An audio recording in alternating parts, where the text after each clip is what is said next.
आपने English movies में देखा होगा कि कोर्ट केसेस में जज के अलावा भी 10-12 लोग और बैठे होते हैं केस को सुनने के लिए, जिनको जूरी बोला जाता है। यूएसए, यूके, ऑस्ट्रेलिया जैसी कंट्रीज में जज ये डिसाइड नहीं करता कि कोई पर्सन गिल्टी है या नॉट गिल्टी है। ये डिसाइड करने का काम करती है ये जूरी की टीम, जो सारे सबूत, गवाह और बाकी सारे पॉइंट्स को कंसिडर करते हुए ये डिसीजन देती है।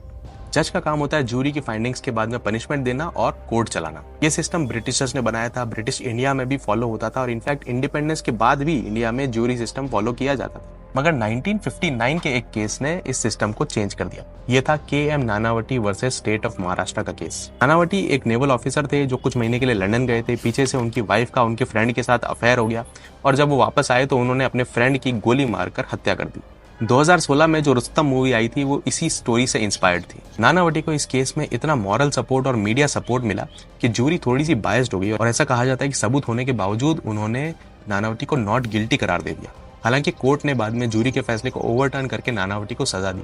मगर इस केस से यह हाईलाइट हुआ कि जूरी इज वल्नरेबल, कभी भी बायस हो सकती है मीडिया से या फिर इमोशन से। जिसके बाद आया क्रिमिनल प्रोसीजर कोड ऑफ 1973, जिसने इंडिया में जूरी सिस्टम को पूरी तरह से खत्म कर दिया और जज को सारी पावर्स दे दी, इंक्लूडिंग पनिशमेंट देना, गिल्टी या नॉट गिल्टी करार करना और कोर्ट को चलाना। वैसे आपको क्या लगता है, कौन सा सिस्टम सही था? कमेंट्स में जरूर बताइए।